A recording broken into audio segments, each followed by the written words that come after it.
Hey everyone, this is Josh Friedman with 10 Digital Media, and I'm so excited to be here today with Hannah Bacaron of Integrated Stress Management. Hannah, thank you so much for joining me today. Hey Josh, thanks for having me. It's my pleasure. So Hannah and we met at a networking group, and I just instantly wanted to get to know her as a person. I'm really excited to get to know you a little bit better here and share kind of what you're doing with the world. So I want to start with just telling me, what is integrated stress management? So, integrative stress management for me and what I teach clients is understanding how the body and mind are connected.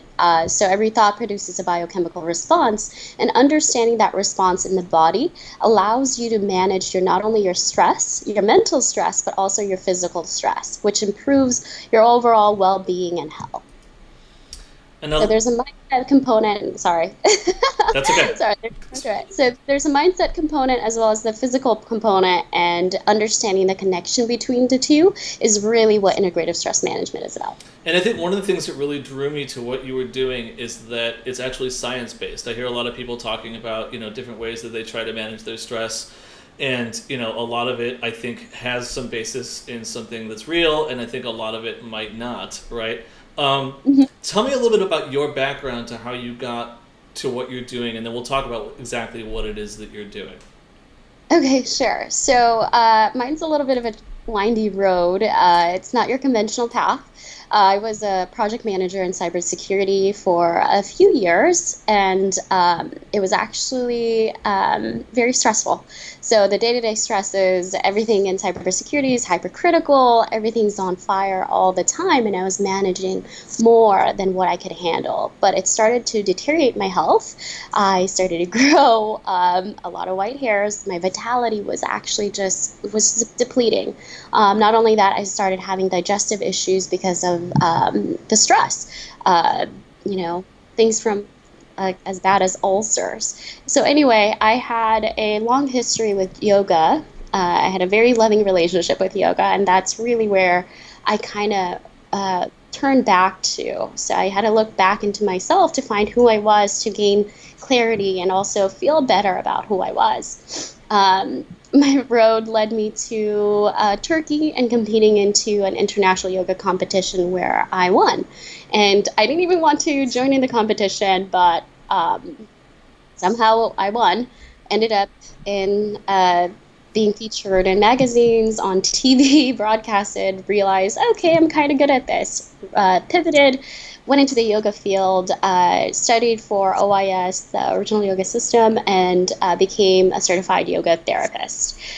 So I went into doing privates, also helping a lot of people with injuries, understanding the body into its core, and learning how to heal the body from the inside, just using your movements without any other tools. And so when I left certain centers, I worked at a physical therapy center once and did all these things, decided to do it on my own. I realized that even though there was this huge healing capacity that yoga has, a lot of people didn't have a mental state to actually step into the mat.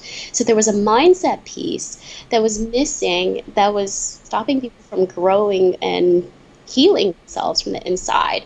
So then that's where I studied the mind, learned how to uncover the subconscious pieces that's preventing us from doing the things that we do. And now I've connected both of them into one comprehensive program, and understanding where that mindset or that emotion is blocked into the body, and then how to release it completely.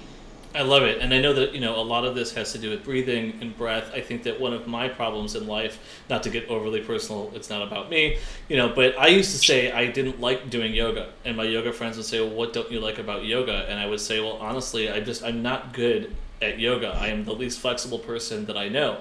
And the response was always the same. Well, that's why you need to do yoga. It's not that you're not good at it. Yoga is not something you're good at or bad at. It's where you are, and it's your personal practice, and it's where you need to be. And everyone has room to improve and room to grow. And again, that mindset and that change, I do still struggle with it sometimes. My wife will attest to that. But I'm doing it, and I'm enjoying doing it. And we're trying to teach it to our children because we want them to understand yoga and understand movement and understand flexibility. And of course, the most important part, which I think is the hardest for me, which is the breathing. Yes, and it's calming your mind. So the breathing, your breath alone, you could control your mind, your emotions with just breathing itself. So improper breathing could cause a number of different disorders that you don't want to have, vertigo being one of them. There's so much that happens with just breath alone. So if you were to get in an accident, what do the paramedics or the EMTs give you? They give you oxygen. They give you oxygen to calm your body down. And why is that? Because it has so many, you need oxygen to A, live, but also reduce the stress in your body, relax your muscles and all of this stuff. And that's something you can control anywhere you go. That is one of the foundations for yoga, but there's other pieces to it. But it's just something I like to teach clients and people I'm around because it's something that they can tangibly do on their own. So that's a perfect segue. Then tell me about your process. I was very surprised when I first reached out to you to talk about a session. I was like, okay, when do we meet and where do we meet? And you were like, oh, it's actually we could do everything over the phone, Yes. which was very surprising to me. And talk to me just a little bit about what you do and what is your process and a little bit about your procedure without actually going into what that is because we'll do an exercise at the end. Sure. So it depends on everybody. So most of the clients I work with struggle with stress, anxiety, and depression just because it's rampant right now in our society. And so I would do a quick assessment. Typically, if you have a mental block, it's tied to a physical muscle tension or a headache or a gut issues. Those things are very, very common. So what we would do is just kind of identify what that block is for you. So a lot of people have strained relationships. Some people are overworked. Some people have financial stress. All of that stuff will trigger certain stress hormones into the body, and those stress hormones will live in certain parts of us. So that's where if you asked anyone, where do you hold your stress? Some people are like, oh, I hold it in my jaw. I hold it in my back. I hold it in my shoulders. These things are tied to a mental block, and we just kind of address which ones are attached to what and linking what block is attached to a physical piece. And so in the sessions, we actually look into the physical manifestation into the body and use that as an indicator to know that mental block is gone. So it's a very interesting, unique way of doing a mindset practice, transformational coaching, but it really just ties into how you're using your body, your mind, and stopping the stress hormones from releasing into your system. Right. Well, we understand stress is a chemical, and it's if we can keep that chemical from being released, and find ways and techniques that we could do that, then I imagine we can replace that chemical with something that is the opposite of that. That is what keeps us calm and happy and content. Right. Yeah, and before when I started all of this stuff, stress was just this very esoteric thing. Like I never understood it. I just knew I had it, but I didn't know how it affected me, how it affected me on emotional state, and how it affected my body or my health. I just knew that it was bad for me. And this practice really gives me an understanding and teaches other people what it is and how it affects them in their daily life. So then they now can change their behavior and do the things that they need to feel better. And then what are some of the results? I mean, I imagine people they're more productive in life. They're having better relationships. They're feeling better about themselves. They're probably working out more, exercising. What are some of the things? I mean, that you're seeing the results that your clients have? Zero. They reduced their anxieties by a lot. I remembered I had a client who was extremely anxious. She couldn't even leave the house. She couldn't even drive just because she had so much anxiety. She was afraid. And she was able to reduce her anxiety so much so that she was able to have the life that she wants, meaning that she was able to travel on her own with her kids, just herself. And this is a woman who couldn't even drive down the street. So that's one of the radical results. But for people who use this on the executive level, those people are able to think clearly. And this is where it's really important to manage your stress, because if you're emotionally if you're just clouded by emotions, you're not able to see the situation for what it is. Meaning to say, you're going to react to your situation. You're either going to make decisions prematurely and not think things out, or you may cower in fear and not make the strong decisions that you need to in order to get things done.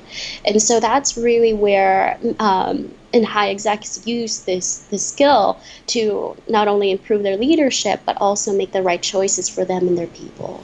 And so that's my next question. What type of client do you normally have? I know you do obviously mostly one-on-one with people, but I imagine you probably talk to entire corporations or rooms of people, or who's your typical client?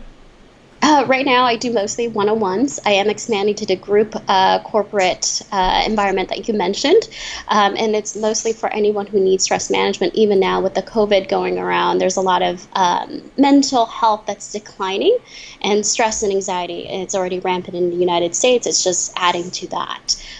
So that's really what I'm moving towards, is expanding the audience, casting a wider net so I could get the message out there and so more people can have the tools and skill sets to help themselves feel better. I love that. And so right now, you're helping with the segues perfectly. I appreciate it. We're currently on, whatever quarantine, at home, whatever we're doing right now, right? Waiting for the world to open back up. I feel like, I thought about you when this all first happened and thinking about my different friends in business and how they're dealing with things. And you're probably one of my few friends who didn't have one-on-one in person with people already. That, again, your business is being done via phone and other ways. That said, have you still had to make any major changes? Are you pivoting? What's been different for you personally, but also for business, that might be able to help some people to change what they're doing in order to improve personally or in their business? So personally, I took a lot of reflection time. For me to do my work, I have to show up clear. So I had to address all my inner fears before other people spoke to me about theirs. And so that's really important to me because I think I told you about this. Showing up is very important to me. How I show up for others is very important for me because if I show up with my fears, other people are going to pick that up. And then now we're just, ruminating together. And that's not productive at all. We have to keep moving. We have to keep moving, and we can't. And I was telling this to a client yesterday. There's a difference between acknowledging real threats and feeling threatened all the time. And so for me, I had to make that distinction of where am I living in that state. And then I also help other people then navigate that sort of situation for them. But for me, as far as my business goes, it did take an impact just because I do have joint ventures, and that's where I get clients. So now it's like back to redirecting into a new path where I'm creating a group course. There's group coaching available just because, again, there's an economic hit. A lot of people can't afford the one-on-one trainings as much as easily as before. And so now, again, casting a wider net just because the message is still very powerful and it's so needed even more now than before. So casting a wide net, I'm creating a new course just so I could teach people how to ground themselves in this time. So it's, again, things that you could do, very applicable knowledge, how to monitor your heart rate, what it means to you, understanding your body in a physical sense, how it reacts, and then using that knowledge to then create a plan for you and how to create, your action plan for stress management. Which I think a lot of people don't realize, that they aren't really as able to do it by themselves as if they do have an actual coach or a therapist that they're working with. And again, what drew me to you is that, I know a lot of people who are coaches and I know people who are therapists, and you were one of the first people that I've ever met that was able to take those two things and bring them together. Yes, you are a yoga instructor, an award-winning yoga instructor. And do you consider yourself a contortionist as well? I mean, I've seen photos that you are in positions and poses, Cirque du Soleil style kind of stuff. Is that kind of part of your practice? So I do acrobatic stuff. It is part of my practice. It's just for fun, to be honest with you. And I think once you advance into yoga, you kind of are able to push your body a little bit more. And when I say push the body a little bit more, for people who are entering yoga, yoga is never supposed to hurt. So if you are in a position that is hurting, it's important that you kind of put that ego to the side. And even if everyone's in a headstand, understand where your body is. And again, it's a very, very personal practice.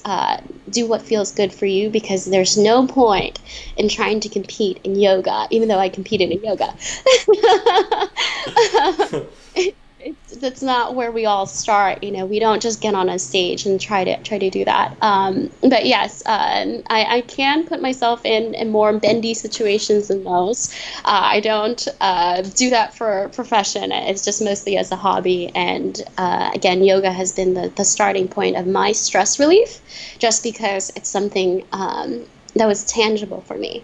A lot of the mental pieces are intangible. So it's things that you can't grasp. So it just depends on where you are in your journey and understanding your stress. So if you are a person that needs to feel it more in their body and understand that first, I recommend going through that route. If you're a person who's a little bit more curious about the mindset and the subconscious, then go to that route. It's just having both available in the program is really, I think that's what makes the program a little bit more different. I love it. So I have one more question for you, and then I think if you don't mind, we'll do a quick little exercise, Sure. and then we'll tell people then how they can find you and connect. Social media right now has kind of become the only way to network, other than obviously Zoom meetings that we're all having hours and hours a day. Yeah. And I think my biggest challenge has been I like to go out and I like to see people and I like to network with people, and it's how I meet most of my clients. It's a lot of one-on-one, face-to-face lunches, coffee shops, and I can't do any of that right now.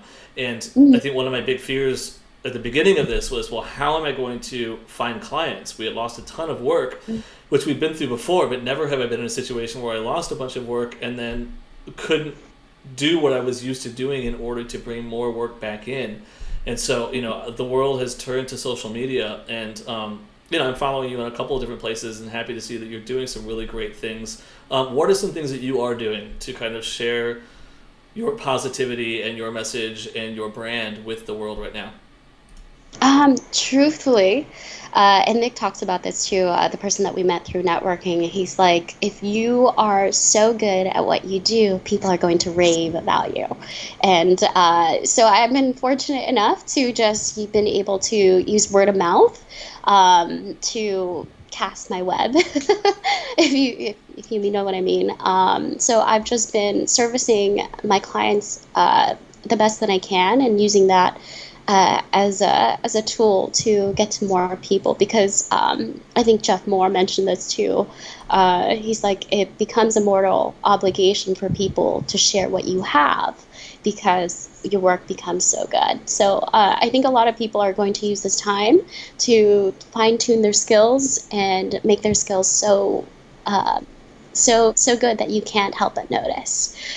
So that's one of the things that I'm working on, and that's what I've been using. I've been leveraging a lot of the great stories that I've had, or the great results that I've been able to help clients get, and using that to create the more business for myself.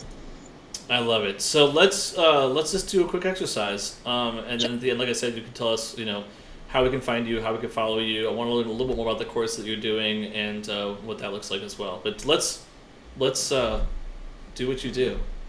Sure. So I'm not sure how much time you have. So like let's do one exercise, and then you can kind of give us an idea of, if we had more time, this is what we would have done, and if you want to do more of this, reach out to me, that kind of a thing.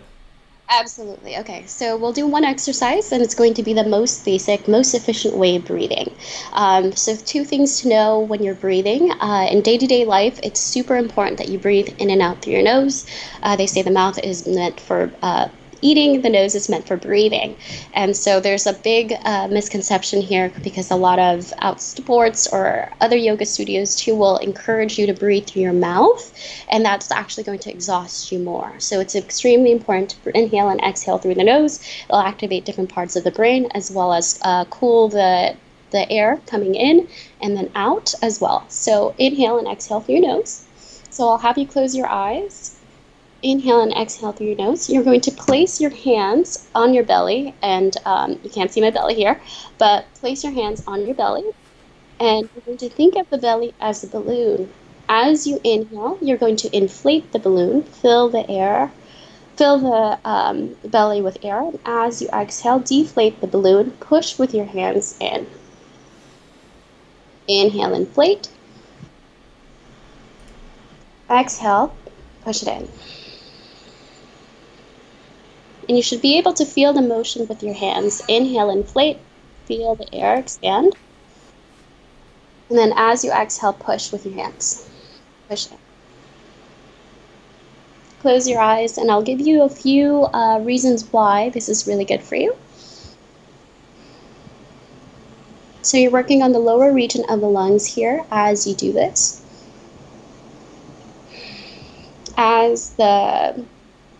As you exhale, the diaphragm will move up reaching the heart, giving it time to relax. And as it moves down on your inhale, it'll hit your internal organs, giving it a nice massage. Also, as you're pushing in, the belly pushes in, you're squeezing out your internal organs. Our organs can get inflamed just based on our diet. Things like carbs, things like sugar can inflame our stomachs and our organs. So as you're pushing it in, it's squeezing it out, clearing a lot of that dirty blood and the inflammation, allowing the body to detox. Also, this is the most efficient way of breathing. So if you look at infants when they're born, you'll see that their belly rises up and down because that's our natural breath. But over time, with gravity and stress, we start to breathe up here, which shortens our breath. So it's really important, if you can adopt one thing in your day-to-day life, that you practice this breath every day and until it becomes natural. So that's just one technique that you can take home with you and do anywhere. I love it. And I hope everybody watching this actually did the exercise and went along as I did. Because right now, I feel more relaxed than I felt all day so far, just from that one exercise there. I wish we had a lot more time, and I knew we would just be able to scratch the surface. I mean, you mentioned sugar and diet, which is obviously a huge part of this. We could have a whole other large conversation on. But again, Hannah, I love that you're talking full mind, full body, inside and out, but there's a scientific basis behind what you're doing, and I could tell from your energy, that you have a lot to share with people and a lot of help that you could do for people who are in stressful situations, which I think is just about everybody.